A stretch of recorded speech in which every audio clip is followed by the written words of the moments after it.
Hello అండి, నమస్తే. Welcome to smart Yamuna. ఈరోజు వీడియోలో మునక్కాయ మసాలా కర్రీని ఎలా ప్రిపేర్ చేసుకోవాలో చూపించబోతున్నానండి. రెగ్యులర్గా మనం మునక్కాయ టమోటా కర్రీని ప్రిపేర్ చేసుకుంటూ ఉంటాం కదా, అది అలా కాకుండా ఒకసారి ఈ విధంగా మసాలా కర్రీని ప్రిపేర్ చేసుకోండి. చాలా టేస్టీగా ఉంటుంది. ఇక ఆలస్యం చేయకుండా ఈ కర్రీని ఎలా ప్రిపేర్ చేసుకోవాలో ఈ వీడియోలో చూద్దాం. ముందుగా స్టవ్ ఆన్ చేసి ఒక ప్యాన్ పెట్టుకొని అందులోకి 2 టీ స్పూన్ల వేరుశనగ గుళ్ళను వేసుకొని వీటిని 2-3 నిమిషాల పాటు మీడియం ఫ్లేమ్లో ఫ్రై చేసుకోవాలి. 3 నిమిషాల తర్వాత ఇందులోకి 1/2 టీ స్పూన్ ధనియాలు, అలాగే ముక్కలుగా కట్ చేసుకున్న ఎండు కొబ్బరిని 1 స్పూన్ యాడ్ చేసుకొని వీటిని బాగా ఫ్రై చేసుకోవాలి. మీ దగ్గర ఎండు కొబ్బరి లేకపోతే పచ్చి కొబ్బరిని కూడా 1 స్పూన్ యాడ్ చేసుకోవచ్చు. ఈ విధంగా ఫ్రై అయిన తర్వాత ఇప్పుడు స్టవ్ ఆఫ్ చేసేసి వీటిని పూర్తిగా చల్లారనివ్వాలి. ఇవి పూర్తిగా చల్లారిన తర్వాత ఒక మిక్సీ జార్లోకి యాడ్ చేసుకోండి. ఇప్పుడు ఇందులోకి 2 లవంగాలు, అలాగే చిన్న దాల్చిన చెక్క ముక్క, ఒక యాలక్కాయని కూడా యాడ్ చేసుకోండి. ఈ విధంగా ఫ్రెష్ మసాలాస్ వేస్తే టేస్ట్ అనేది చాలా బాగుంటుంది. అలాగే 5-6 జీడిపప్పు, కొద్దిగా చింతపండుని యాడ్ చేసుకోండి. మరీ ఎక్కువ వద్దు, కొద్దిగా అయితే సరిపోతుంది. ఇప్పుడు ఇందులో కొంచెం వాటర్ని వేసుకొని ఈ పప్పులన్నింటినీ కూడా మెత్తగా గ్రైండ్ చేసుకోవాలి. ఈ విధంగా మెత్తగా గ్రైండ్ చేసుకోండి.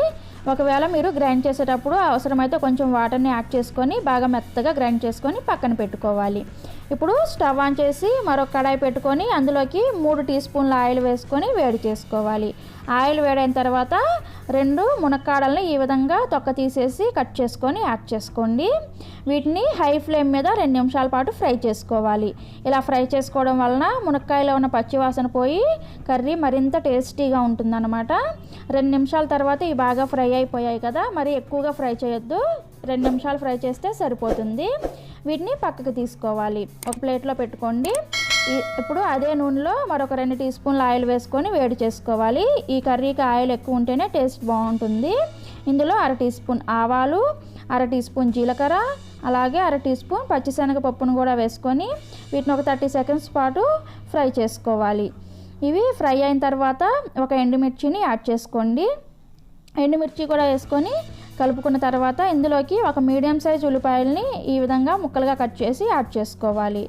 ఉల్లిపాయను కూడా 3 నిమిషాల పాటు మీడియం ఫ్లేమ్లో ఫ్రై చేసుకోండి. 3 నిమిషాల తర్వాత ఇందులోకి 1 టీ స్పూన్ అల్లం వెల్లుల్లి పేస్ట్ను కూడా యాడ్ చేసుకొని అల్లం వెల్లుల్లి పేస్ట్ పచ్చివాసన పోయే వరకు మీడియం ఫ్లేమ్లో ఫ్రై చేసుకోవాలి. తర్వాత కొద్దిగా కరివేపాకును కూడా వేసుకొని ఫ్రై చేసుకోండి. కరివేపాకు కూడా బాగా ఫ్రై అయ్యే వరకు ఫ్రై చేసుకోవాలి. తర్వాత ఇందులోకి ఒక మీడియం సైజ్ టమోటాని ముక్కలుగా కట్ చేసి యాడ్ చేసుకోవాలి. యాడ్ చేసుకొని ఒకసారి జస్ట్ ఇలా కలుపుకొని ఇప్పుడు మనం ముందుగా ఫ్రై చేసుకున్న మునక్కాడలు ఉన్నాయి కదా, వాటిని యాడ్ చేసుకోవాలి. యాడ్ చేసుకొని వీటన్నింటిని కూడా ములక్కాడలకు పట్టేటట్లుగా బాగా మిక్స్ చేసుకోండి. మిక్స్ చేసుకొని మూత పెట్టేసి 2-3 నిమిషాల పాటు మీడియం ఫ్లేమ్లో మగ్గించాలి. ఇలా చేస్తే టేస్ట్ అనేది చాలా బాగుంటుంది. 3 నిమిషాల తర్వాత చూడండి, ఆయిల్ బయటకు వచ్చేసి ఆల్మోస్ట్ మన టమోటాస్ కూడా సాఫ్ట్గా అయ్యాయి కదా. ఒకసారి బాగా మిక్స్ చేసుకొని ఇందులోకి 1/4 టీ స్పూన్ పసుపు, అలాగే 2 టీ స్పూన్ల కారాన్ని కూడా యాడ్ చేసుకోవాలి. నేను ఎంత వేస్తే అంత కారం వేయొద్దండి, మీ స్పైసీనెస్కి తగ్గట్టుగా యాడ్ చేసుకోవాలి. అలాగే 1 టీ స్పూన్ సాల్ట్, లేదంటే రుచికి సరిపడా సాల్ట్ వేసుకొని వీటన్నింటిని కూడా బాగా మిక్స్ చేసుకొని మూత పెట్టేసి మరలా 2-3 నిమిషాల పాటు మీడియం ఫ్లేమ్లో మగ్గించాలి. ఈ పసుపు, ఉప్పు, కారం అంతా కూడా ములక్కాడలకు పట్టేటట్లుగా మగ్గించాలి. 3 నిమిషాల తర్వాత చూడండి, మనకి మునక్కాడలకి పసుపు, ఉప్పు, కారం అంతా బాగా పట్టాయి కదా. ఇప్పుడు మనం ముందుగా గ్రైండ్ చేసుకున్న మసాలా పేస్ట్ ఉంది కదా, ఆ మసాలా పేస్టు అలాగే 250 ml వరకు వాటర్ని యాడ్ చేసుకోవాలి. మీకు గ్రేవీ ఇంకా పలుచగా కావాలంటే ఎక్కువ కూడా వాటర్ని యాడ్ చేసుకోవచ్చు. నేను ఇక్కడ 1 గ్లాస్ వాటర్ని యాడ్ చేశాను. మొత్తం అంతా కలుపుకొని మూత పెట్టేసి 10-12 నిమిషాలు లో ఫ్లేమ్లో మగ్గించాలి. 12 నిమిషాల తర్వాత చూస్తే చూడండి, కర్రీ బాగా దగ్గర పడింది, ఆయిల్ కూడా పైకి తేలింది కదా. కేవలం లో ఫ్లేమ్లోనే కుక్ చేసుకుంటే టేస్ట్ అనేది చాలా బాగుంటుందండి. మన మునక్కాడ కూడా బాగా ఉడికిపోయింది. చివరగా కొత్తిమీరని యాడ్ చేసుకోవాలి.